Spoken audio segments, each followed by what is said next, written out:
But you told me something interesting before we started our conversation today.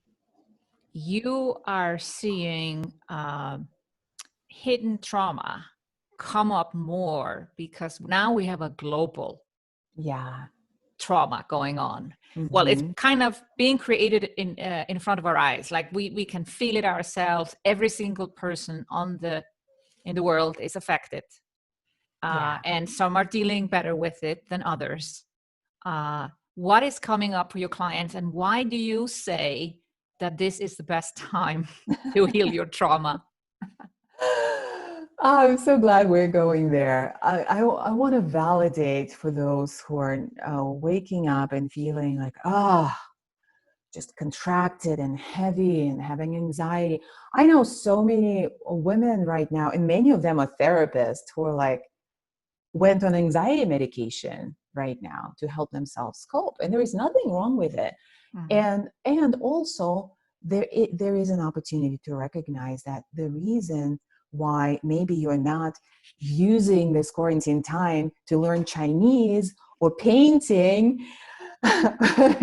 is because collective and generational traumas are activated big time. If you think about generations of your ancestors before you, they have lived through pandemics, they have lived through wars, they have lived through deprivation, loss, persecution. And so our genetic memories are coming up and put our system in fight, flight, freeze 24/7. And then when we sleep, our subconscious actually is open and connected with the collective subconscious. And the collective is live streaming to our personal. And so we wake up, I hear it from my clients and I experience it myself, that heaviness. And especially women who are in the spotlight, who are leaders, there's also a lot of, and empaths, there's a lot that we take on from that collective suffering. Mm. And so it's important to recognize, first of all, like if you're dragging, it's not you. And there are things that even asking the question, how, just dropping it into your kind of subconscious mind, not trying to figure it out consciously, how much of what I'm feeling is mine and how much of it is collective, right? That alone can already allow you to start shifting. Okay. And then there are some specific practices that we've actually developed now during this time of quarantine, because I was feeling it. I'm like, I need something to do in the morning. So I release it Mm-hmm. and I can start my day in a new way.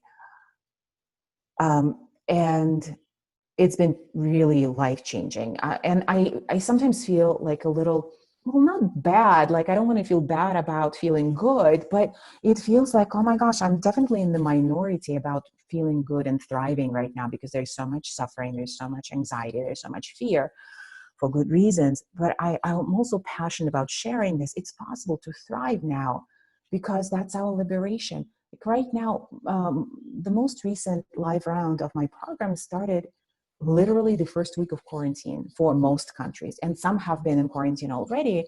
I have a participant in the epicenter of coronavirus at the time in Italy. And even being under this immense stress, like this woman in particular, who is quarantined with her 2 kids and a husband, that's a lot in of itself, and she's an entrepreneur.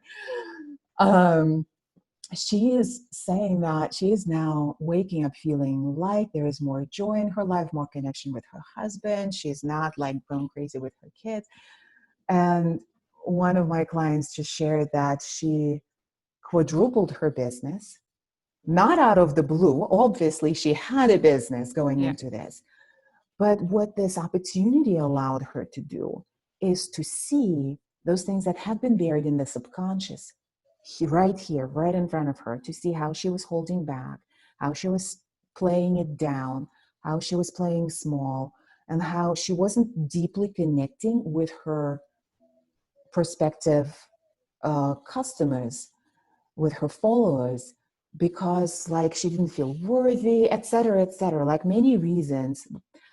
But the outcome was that she was not making sales, and she was not also charging at the level that her work actually commands. So that shifted for her very quickly.